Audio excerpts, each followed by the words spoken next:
perlu saya sampaikan, sanad ini harus muttasil. Sehingga kita tahu bahkan cara tidur Rasulullah itu miring kemana, ala jambihil aiman, kemudian madhab kiblat. Sebelum tidur beliau wudu, sebelum tidur lagi baca subhanallah 33 kali, alhamdulillah 33 kali, Allahu akbar 33 kali. Sebetulnya wiridan itu sanad paling kuat itu tentang mau tidur. Meskipun ada riwayat dibaca setelah apa? Sholat. Jadi makanya kita al-jam'u baina riwayaten, habis sholat ya baca itu, mau tidur ya baca itu. Nah, sebetulnya habis sholat sama mau tidur tuh ngeri mau tidur. Karena ini kan pemanasan mati, pelatihan mati. Karena satu kondisi yang Anda sudah tidak bisa ikhtiar. Tapi kayak apa Rasulullah? Justru kita kondisi yang nggak bisa ikhtiar itu pesannya Nabi apa? Kamu baca ini. In mutta kata Nabi, ada yang baca in mitta. Kalau mau berpikir potensi paling ngeri, bahaya paling ngeri adalah orang mau tidur. Karena di situ kita tidak bisa apa-apa. Cara musuhmu mangkel mbek kowe ya karek nyembelih. Cara bojomu mangkel mbek kowe ya karek ngobong kok ini TV ini ku. Anda usah merasa tidak akan mengalami itu, ya insya Allah enggak itu. Tapi dengan melihat di TV semua potensi itu ada. Untuk kowe turu ning kendaraan tangis-tangis ning akhirat. Terus takok, Gusti kalau mau teng akhirat mau kecelakaan. Nah, justru mau tidur itu Nabi itu unik, kelihatan bahwa ada nubuah, ada kenabian yang luar biasa. Kalau mau tidur ada nubuah, ada kenabian yang luar biasa. Kalau mau tidur itu ada wiridannya. Saya termasuk orang yang fanatik baca wiridan sebelum tidur.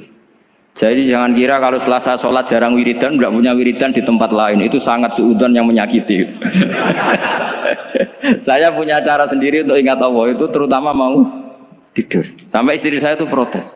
Gus nak bersolat tahu mau nyekel tasbih api tidur. Saya itu punya tasbih lupa jumlahnya semuanya di kamar tidur. Ini sekaligus ijazah entah pamer kebaikan tidak tahu saya. Pokoknya sudahlah husnudzon saja. Suudzonu iblis. Karena mau tidur saya pikir kalau tahu-tahu saya bangun terus ketemu mungkar nakir terus kayak apa. Sehingga Rasulullah itu ngajari kita luar biasa. Bismika wa du'tu jambi wa bismika arfa'u. Kalau mau tidur doa populernya apa? Bismika Allahumma ahya bismika amut.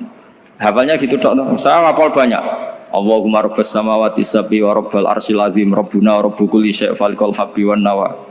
Allahumma antal awalu falaysa qablaka syai' wa antal akhiru falaysa ba'daka syai' wa antal dhahiru falaysa fawqaka syai' wa antal batinu falaysa dunaka. So, itu tak baca sampai tidur. Saking kadang takutnya sama Allah, akhirnya nggak bisa tidur. Kadang sampai 3:30 apa terus tidur baru setengah jam terus subuh.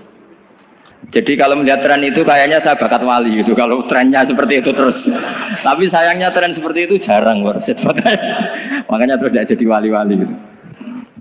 Tapi saya ingatkan ke jenengan, sanad-sanad seperti ini tuh yang mungkin Anda lupa. Anda hanya ingat sanad misalnya ya Mu'ad inni uhibbuka faqul dubura kulli sholatin atau fala tad'anna dubura kulli sholatin Allahumma inni ala dzikrika wa syukrika.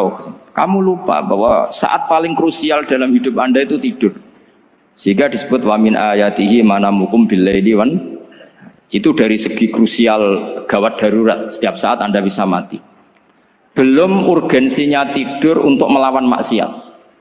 Itu kalau kamu hidup di kota Demak atau kota Semarang, bener kepikiran niklap atau wong ayu-ayu seneng terminal ning gone dalan-dalan itu satu-satunya cara itu hanya tidur. Kowe nak melek tetep jelalatan tak jamin. Masuk ning arep masjid Demak nggo tasbih gede-gede. Pangeran ndelok wong liwat tuh eling. Barokahnya usul fikih adalah kita belajar dulu. Saya pernah musyawarah sama Gus Yofur tentang usul fikih. Usul fikih itu ada makalah mubah itu tidak ada. Sebagian ulama berpendapat mubah itu tidak ada. Karena setiap mubah saat itu Anda pasti meninggalkan keharaman. Izma min mubahin illa wa yatahaqqaqu bihi tarku haramimma. Tidak ada kemubahan kecuali saat itu kamu meninggalkan keharaman. Anda tidur, berarti Anda taroktal maksiyah. Anda tidur berarti Anda meninggalkan maksiat. Enggak nyolong, enggak dugem, enggak zina, enggak maling, enggak ngerasani orang. Jadi tidur itu anggap saja ya Rob, ya Allah saya mau tidur. Tidur itu ibaratun antarkil ma'asi. Jadi malaikat roket pate kandani iki ras sekedar turu. Ya kowe kudu ngerti iki ape ninggal maksiat. Hitung mulai saiki. Bismika Allahumma ya bismika.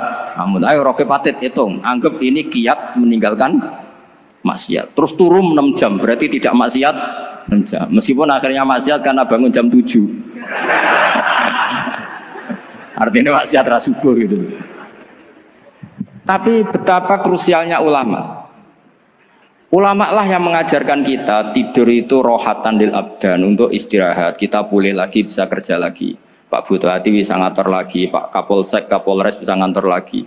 Semuanya aktivitas tentara bisa ngantor lagi. Memulihkan kekuatan itu ibadah. Meninggalkan maksiat karena tidur juga ibadah.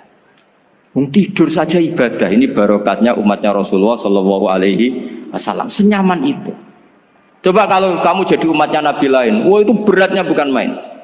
Dan itu sesuatu yang dimintakan Allah, dimintakan Rasulullah kepada Allah, yaitu Rabbana wala tuhammilna ma la taqata lana bih. Termasuk la tahmil alaina isran kama hamaltahu 'alal ladzina min qablina. Jangan bebankan ke umat kami sesuatu yang seperti engkau bebankan pada umat dulu. Umat dulu itu kalau mau tobat, kayak umatnya Nabi Musa pernah nyembah anak sapi, itu yang pernah nyembah tobatnya dibunuh.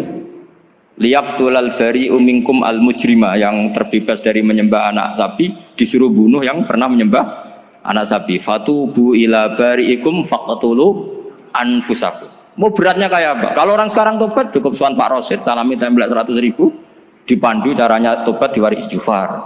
Nomor itu penting. Nomor loro seneng kiai, seneng aku maksudnya. Maksud kalimatnya jelas. Itu sudah. Pokoknya yang jelas gak usah dibunuh, gak usah apa? Gak usah apa? Dibunuh. Sehingga tidurnya umatnya Rasulullah itu luar biasa, terutama tidurnya orang puasa. Tidurnya tasbih, tidurnya ulama juga tasbih. Karena dengan tidur itu kita tahu alamat kematian. Di mana kita masih di dunia saja punya kondisi di mana kita tidak bisa menentukan diri kita sendiri. Dan itu awal dari kita mengimani la haula wala quwata illa billah. Segagai koyok ngono ternyata ada kondisi di mana kita tidak bisa mengendalikan diri kita sendiri. Makanya disebut wa min ayatihi manamukum billaili wan nahar. Yang bisa menganalisis itu siapa? Ya ulama. Ulama kok tahu karena punya sanad musalsal ila Rasulillah sallallahu alaihi wasallam. Sehingga uniknya kenapa tidur itu sakral? Coba semua nabi di antara wahyunya itu lewat apa? Semua nabi di antara wahyunya lewat apa? Tidur, lewat mimpi. Inni ara fil manami anni atfahuka fangzur madza tara. Maka mimpi ini harus dikelola secara baik, yaitu kalau kamu mau tidur, wudu dulu, baca tasbih, terus tinggalkan semua dunia, anggap saja ini pemanasan kematian. Itu insya Allah mimpinya sip pokoknya. Paling dikejar-kejar Dajjalnya kecemplung kali, insya Allah. Tapi kalau kamu tidur gak wudu, raiso turu terus raiso turu mangan sik bu. Raiso turu terus raiso turu mangan sik ben warak ben iso turu. Insyaallah dikejar Dajjal kecekel. Akhirnya ngelindur gak karu-karuan karena tadi. Nah, sanad seperti itu yang punya siapa? Hanya ulama. Ada lagi satu contoh, ini sudah hampir 20 menit Pak Ustaz. Itu saya pernah ngaji Duraru Kalami Syafi'i, mutiara-mutiara ngendikan Imam Syafi'i. Itu ulama itu mesti ngendikan tuh unik. Tadi saya sudah cocokkan sama Bupati, tak tanya, Pak Bupati saya ini punya ilmu dari Bapak, mungkin pas untuk jinan pakai. Kata Bapak, urip iku padha wae, ngadepi konco mbek musuh padha wae, malah kadang ribet konco.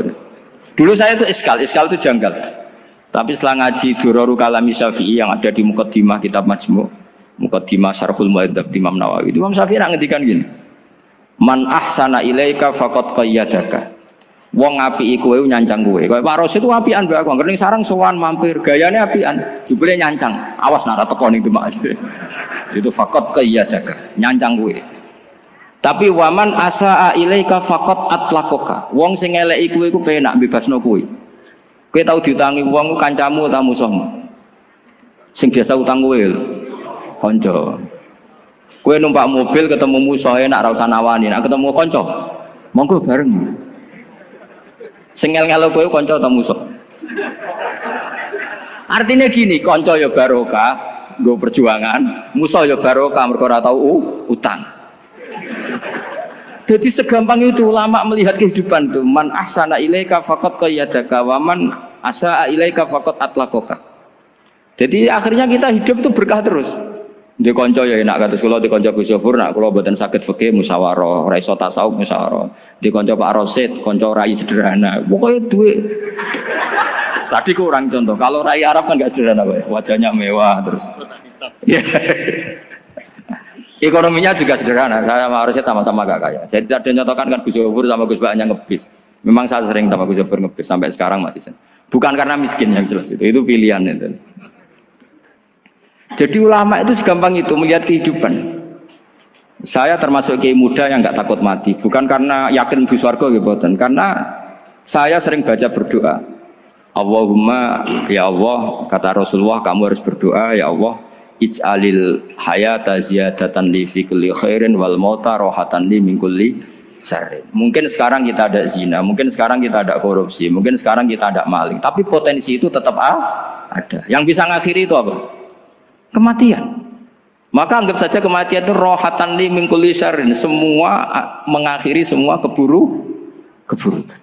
Kayak apa Rasulullah memandang kehidupan? Kalau kamu masih hidup, anggap saja ziyadatan li fi kulli khairin. Saya gara-gara hidup saudaranya kersane Pak Rosid ngaji di sini. Ikhlas Pak Rosid itu sangat ikhlas. Saudaranya senior kula dipaksa nggih gelem, diintimidasi nggih gelem. Wah itu barokah. Nanti setelah saya mau mati, saya juga akan ridho-ridho saja. Ya Allah, ini akhir dari segala potensi keburukan saya. Sehingga kiai-kiai NU, kiai-kiai alim itu ada bajingan, tukang ngemel wong kok mati. Saya gitu Pak, niki saya. Tanggane ra ono sing gelem muni saya. Kiai ini maksud, ayo Pak, muni saya Pak. Mboten saya ini tempuh. Lah nggih saya pun mati, pun mboten saged nakal niku.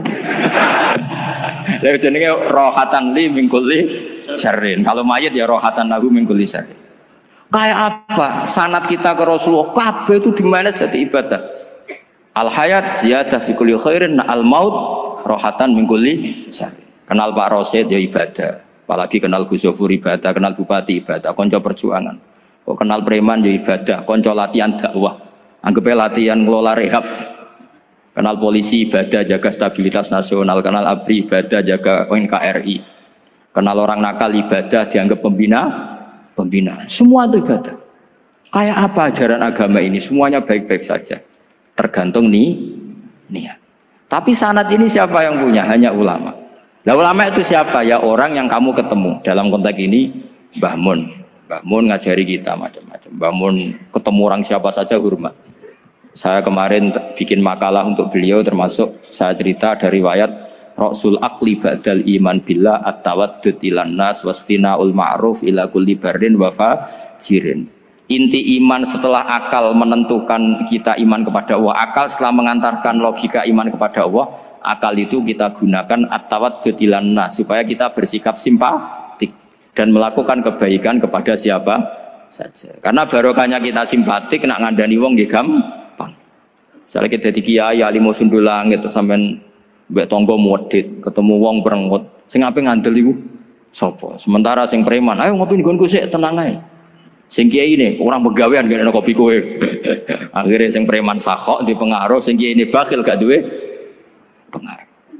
Itu tidak boleh kejadian seperti itu. Makanya ada riwayat wastina'ul ma'ruf ila kulli barrin wa fajirin. Jadi kula suwun sanad-sanad seperti itu tidak boleh hilang. Saya itu kitabnya Bangun Al-Ulama Al-Mujaddidin itu setengah hafal. Sampai sekarang masih tak baca. Kalau mau tidur tak baca. Bahkan di tas saya itu ada terus. Ya karena kalau saya di Jogja kangen Bangun baca itu. Ketika beliau masih sugeng. Apalagi sekarang. Karena jangan sampai saya ini punya fatwa yang mukhalif terhadap fatwanya Mbah Mun. Ini terutama warning sama santri sarang. Nggak boleh. Terakhir-terakhir itu Mbah Mun punya kecenderungan, punya pikiran kayak Yusuf Qaradawi. Ya potensi wajibnya zakat khodrowat fawakih. Menghentikan gini sama sih ingat ketika ngaji sama Gus Zofur Pak Rosid kalau bangun guyon wong desa iku wis melarat gegere nganti koyo akeh wae bangun nyontokno gegere macul nganti koyo akeh gara-gara sing ditandur pari wajib zakat. Wong Sulawesi nandure kakao cengkeh zaman iku cengkeh joyo berhubung ora akut gak wajib zakat padahal kaya raya.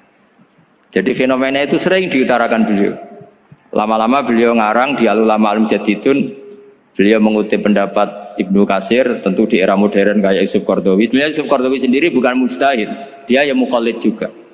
Kata Ibnu Katsir, wa mimma akhrajna lakum minal ard, yang harus dizakati adalah ma itu umum, apa saja yang keluar dari bumi. Maka kecenderungan Mbah Mun akhir-akhir itu, mbok yao fawakih khodrowat itu dizakati.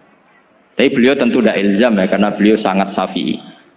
Tapi ini kan saran yang baik lah menurut saya. Apa susahnya sih dadi wong lomo gitu loh. Wong dadi wong medhit kok mbok bela-bela. Lah nek kowe takok takbirin ndi Gus, nak khadrawat fawakih, melon, kakao, tebu wajib zakat. Takbire iku lomo iku apik, medhit iku elek, ngono mawon.